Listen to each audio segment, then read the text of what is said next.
नाशिक स्थानिक स्वराज्य संस्था विधान परिषद निवडणुकीत अपक्ष उमेदवार गोकुळ गीते यांनी मिळवलेला विजय सध्या महाराष्ट्राच्या राजकीय वर्तुळात प्रचंड चर्चेत आहे। पण या विजयानंतर एका अशा नावाचा उल्लेख वारंवार केला जातोय ज्यांचा या निवडणुकीशी थेट संबंधही नाहीये। ते नाव म्हणजे बाबूराव भारसकर। गोकुळ गीतेंच्या 2026 मधील विजयाची तुलना थेट 1972 मधील बाबूराव भारसकरांच्या ऐतिहासिक विजयाशी होते। तोच इतिहास या व्हिडिओच्या माध्यमातून समजून घेऊयात। नमस्कार, मी कोमल आचरेकर आणि तुम्ही पाहत आहात महाराष्ट्र टाइम्स ऑनलाइन। नाशिक स्थानिक स्वराज्य संस्था विधान परिषद निवडणुकीत महायुतीनं माजी आमदार नरेंद्र दराडे यांना अधिकृत उमेदवारी दिली होती।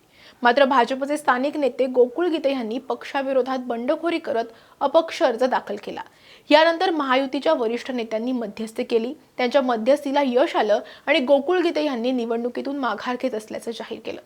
मात्र तांत्रिक अडचण अशी होती की त्यांनी माघार जरी जाहीर केली तोपर्यंत उमेदवारी अर्ज मागे घेण्याची अधिकृत मुदत संपून गेली होती। त्यामुळे मतपत्रिकेवर गोकुळ गीते यांचं नाव आणि अनुक्रमांक हा कायम राहिला। महायुतीचे नेते निर्धास्त होते की गोकुळ गीतेंनी माघार घेतल्यामुळे नरेंद्र दराडे सहज निवडून येतील। मात्र सोमवारी जेव्हा मतमोजणी झाली तेव्हा निकाल धक्कादायक होता। अपक्ष उमेदवार गोकुळ गीते हे विजयी झाले। निवडणुकीतून माघार घेतलेला, प्रचार न केलेला उमेदवार चक्क 111 मतांच्या फरकाने विजयी झाला। नाशिकमध्ये गोकुळ गीतेंनी जो चमत्कार केला तशीच हुबेहूब घटना तब्बल 54 वर्षापूर्वी म्हणजेच 1972च्या विधानसभा निवडणुकीत घडली होती। महाराष्ट्राच्या राजकीय इतिहासात माघार घेतलेला उमेदवार निवडून येण्याची ती पहिलीच वेळ होती आणि त्यावेळेचे नायक होते बाबूराव भारसकर। म्हणूनच आज गीतेंच्या विजयानंतर भारसकरांच्या नावाचा इतिहास पुन्हा एकदा चाळला जातोय। 1972च्या विधानसभा निवडणुकीमध्ये अहिल्यानगर जिल्ह्यातील श्रीगोंदा विधानसभा मतदारसंघ हा अनुसूचित जातीसाठी राखीव होता। तत्कालीन सामाजिक न्याय मंत्री बाबूराव भारसकर हे तिथून काँग्रेसची उमेदवारी मिळवण्यासाठी उत्सुक होते। मात्र काँग्रेस हायकमांडनं त्यांना डावलून प्रभाकर शिंदे यांना अधिकृत उमेदवार म्हणून जाहीर केलं। नाराज झालेल्या भारसकरांनी काँग्रेस पक्षाविरोधात बंड करत अपक्ष म्हणून उमेदवारी अर्ज दाखल केला। भारसकरांची बंडखोरी मोडून काढण्यासाठी काँग्रेसच्या वरिष्ठ नेत्यांनी त्यांना मुंबईला बोलावून घेतलं। तिथे त्यांची समजूत काढण्यात नेत्यांना यश आलं। भारसकरांनी पक्षाच्या आदेशाचा मान ठेवत जाहीरपणे निवडणुकीतून माघार घेण्याचं मान्य केलं। त्या काळी आजसारखे हेलिकॉप्टर किंवा एक्सप्रेसवे उपलब्ध नव्हते। मुंबईहून श्रीगोंद्याला परतताना प्रवासातील अडचणींमुळे बाबूराव भारसकर हे ठरलेल्या अधिकृत मुदतीत निवडणूक निर्णय अधिकाऱ्यांच्या कार्यालयामध्ये पोहोचू शकले नव्हते आणि त्याचा परिणाम असा झाला त्यांचा अर्ज हा तांत्रिकदृष्ट्या मागे घेतला नाही आणि मतपत्रिकेवर त्यांचं नाव अपक्ष म्हणून कायम राहिलं। अर्ज मागे घेता आला नसला तरी बाबूराव भारसकर यांनी काँग्रेस पक्षाशी प्रतारणा केली नाही। त्यांनी अधिकृत उमेदवार प्रभाकर शिंदे यांच्या खांद्याला खांदा लावून संपूर्ण मतदारसंघामध्ये प्रचार केला।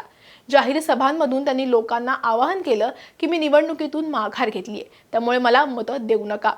काँग्रेसचे अधिकृत उमेदवार असलेल्या प्रभाकर शिंदे यांनाच विजयी करा। त्यावेळी काँग्रेसची लाट होती आणि शिंदे हे एकतर्फी जिंकतील असा सर्वांचा अंदाज होता। मात्र मतदानाचा निकाल लागला तेव्हा संपूर्ण महाराष्ट्र थक्क झाला। अपक्ष म्हणून निवडणुकीत उतरलेल्या आणि माघार घेतलेल्या बाबूराव भारसकर यांना 19,853 मतं मिळाली आणि ते विजयी झाले। काँग्रेसचे अधिकृत उमेदवार असलेल्या प्रभाकर शिंदे यांना 15,192 मतं मिळाली। भारसकर हे स्वतः मतदारांना सांगत होते की मला मतं देऊ नका, तरीही मतदारांनी त्यांना 4,661 मतांनी विजयी करून विधानसभेत पाठवलं। हा महाराष्ट्राच्या इतिहासातील एक अभूतपूर्व राजकीय चमत्कार मानला गेला। नाशिकमधील गोकुळ गीतेंचा विजय हा थेट 1972च्या श्रीगोंदा मतदारसंघाची पुनरावृत्ती आहे। या दोन्ही घटनांमध्ये कमालीचं साम्य आहे, पण राजकीय गणितांमध्ये काही सूक्ष्म फरकही आहे। 1972 मध्ये बाबूराव भारसकरांनी प्रामाणिकपणे काँग्रेस उमेदवाराचा प्रचार केला होता। मात्र 2026च्या नाशिक निवडणुकीत गोकुळ गीतेंनी वरिष्ठ नेत्यांच्या दबावामुळे माघार जाहीर केली असली तरी त्यांनी महायुतीचे उमेदवार नरेंद्र दराडे यांना जाहीर पाठिंबा दिला नव्हता किंवा त्यांच्यासाठी प्रचार सुद्धा केला नव्हता। नाशिकच्या स्थानिक स्वराज्य संस्था निवडणुकीत महाविकास आघाडीचा अधिकृत उमेदवार रिंगणात नव्हता। त्यामुळे महाविकास आघाडीनं पडद्यामागून अपक्ष उमेदवार असलेल्या गोकुळ गीतेंना पाठिंबा दिला।